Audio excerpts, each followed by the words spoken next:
তুমি ইয়াকো জানা যে মই তোমাৰ দৰে জীৱনৰ প্ৰতি ক্ষণ প্ৰতিটো পল তোমাৰ সান্নিধ্যত কটাবলৈ বিচাৰো কিন্তু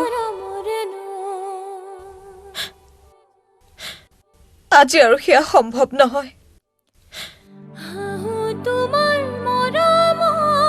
মোৰ জীৱনৰ ওপৰত এতিয়া কেৱল মোৰেই নহয় আন কাৰোবাৰ কৰ্তৃত্ব আছে অধিকাৰ আছে হয়তো ইয়াৰ পাছত আমি সন্মুখীন হলেও অচিনাকিৰ দৰে পাৰ হৈ যাব লাগিব ৰেখা